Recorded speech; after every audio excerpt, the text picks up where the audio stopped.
psychologist. I've been in practice in Birmingham for 14 years. I understand that this board heavily considered a German paper published earlier this year in the International Journal of Environmental Research and Public Health when you were establishing COVID mitigation protocols.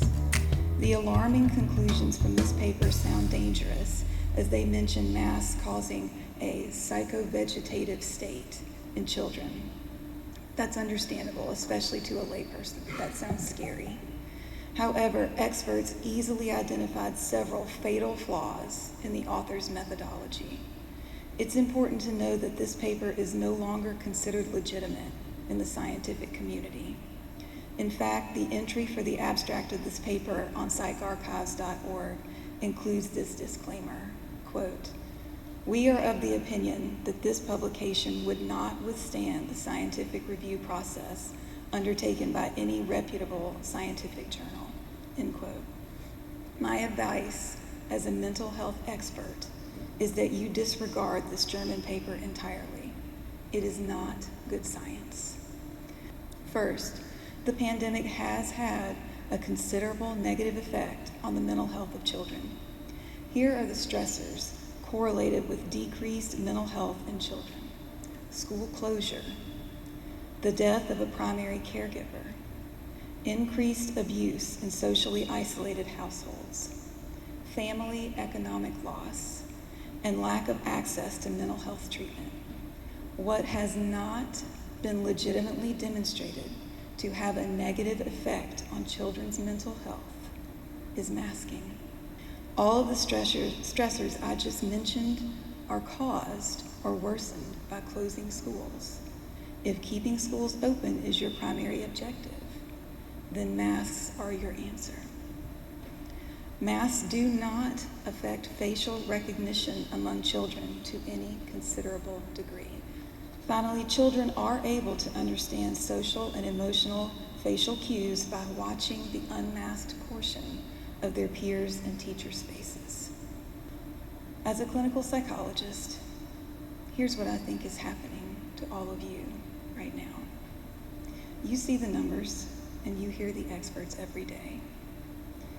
Deep down, I believe that you know that masks and rigorous mitigation protocols are what need to happen if you don't want outbreaks in your schools. But you also know that there will be repercussions for you personally if you order them. You don't want that responsibility hung around your neck. After all, you have to work and live in this town. I understand that, truly.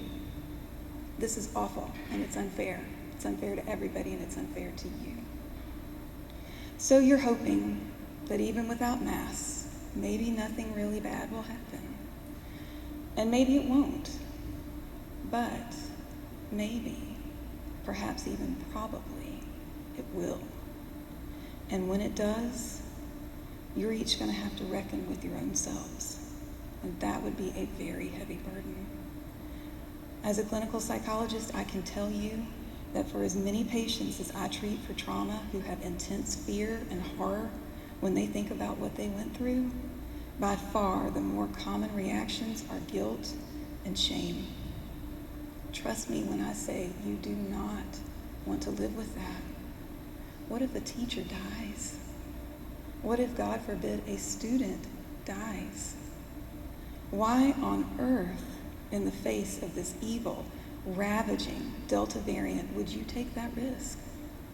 If you truly care about the children in your charge, you will mask everyone in your schools, even if they hate you for it. It will be uncomfortable and unpleasant, but you'll know that you did the right thing.